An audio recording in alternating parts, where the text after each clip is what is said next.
دین کو دے کے دولت دنیا اگر مل بھی جائے تو میرے کام نہیں ہے، بڑے زیادہ ایمان میں داخل ہونے والے. تو اس کا بہت خیال رکھنا، پھر جھگڑا نہیں کرنا، فساد نہیں کرنا.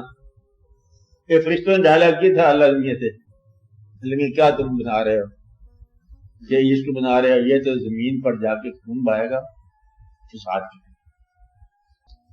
بہرحال یہی ہے، انہوں نے کہا کہ ہم آپ کے لیے تسبیح بیان کرتے ہیں، یہ فساد کرے گا اور یہ خون بہائے گا، جھگڑا کرے گا، یہ فسادی لگتا ہے انسان. اللہ تعالیٰ نے فرمایا کہ میں جو جانتا ہوں تم نہیں. گویا کہ جھگڑا فطرت ہے، اور جھگڑا نہ کرنا یہ آپ کے اوپر اللہ کا اعتماد ہے. اب آپ اس اعتماد کو پورا کرو کہ یہ نہیں تم ایسے کہتے جھگڑا کرے گا، نہیں جھگڑا کرے گا، تو گویا کہ جھگڑا نہ کرو. جس آدمی کو تم اپنی زندگی کی آسائش دے سکتے ہو، سردی میں اپنا کوٹ اتار کے دے سکتے ہو، اس کو اپنا ایمان دو.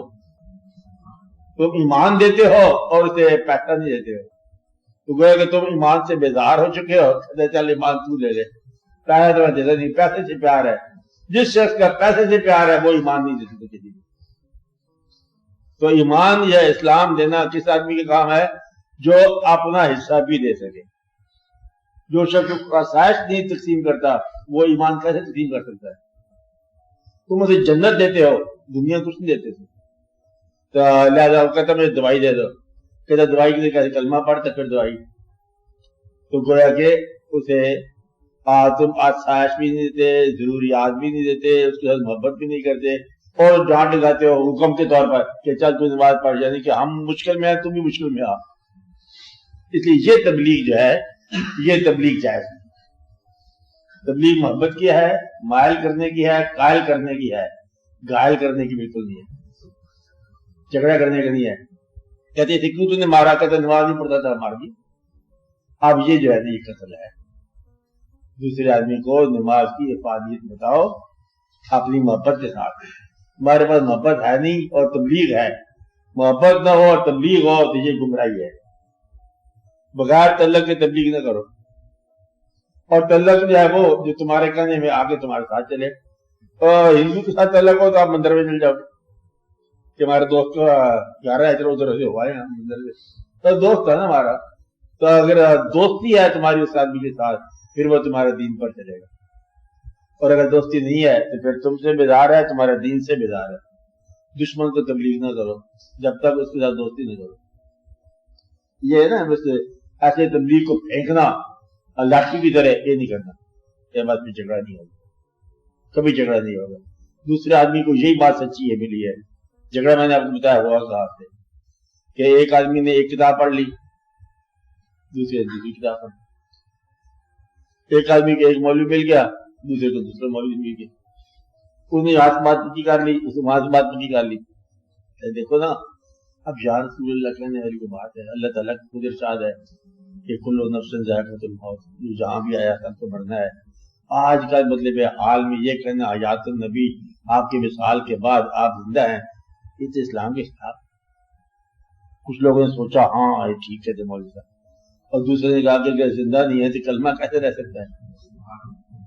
اب یہ باتیں جو ہے نا یہ الگ الگ دونوں کو نازل ہوئی نا بات، اور پھر دونوں آپس میں کلاش کر گئے. وہ اوپر سے بیان کرنے والے رخصت ہو گئے، اس نے کیا بیان کیا تھا، اس نے کیا بیان کیا تھا، درمیان فرق آ گیا. اب اس لیے ضروری ہے کہ آپ اسلام کے حوالے سے مسلمانوں میں جھگڑا نہ کریں، پھر آپ کے لیے بہتر ہو جائے. پھر میں یہ کہہ رہا ہوں جھگڑا نہیں ہونا چاہیے اسلام کے نام پر، تبلیغ کے نام پر، حالات کے نام پر. اس کی مثال کیسی دی ہے کہ ایک شخص جو ہے وہ رو رہا ہے، بچہ، اس کو پین ہے، پنڈلی میں درد ہے، کوئی سا درد ہے، یا اس کی سے بچے کا کھلونا ٹوٹ گیا. اب اس کے لیے کل کائنات کھلونا ہے، یہ ٹوٹ گیا، چکسوئی ہے نا اس کے اندر، رو رہا ہے. اب اس کو آپ نے لگا دی چپیڑ، اب رو رہا ہے. اب اس کی یکسوئی پہلے ٹوٹ گئی، اب یکسوئی دوسری چلی گئی. کہ اب اس کو کھلونے کا درد نہیں ہے، اب درد کا درد ہے، یکسوئی بدل گئی۔ مرد وہ جس کی یکسوئی نہ بدلی، کہ جو آپ نے کہا دریا میں پھینکو تب بھی وہی کہا، اور جو موت میں پھینکو تب بھی وہی کہا۔ کلمہ وہ پڑھو جو موت کے بعد تک بھی سیم جاری رہے۔ یکسوئی کا مطلب یہ ہوتا ہے کہ جو خیال آپ نے اٹھایا ہے وہ خیال ہمیشہ ہمہ حال رہے، زندگی میں بھی اور موت کے بعد، پھر یہ قائم رہتی بات۔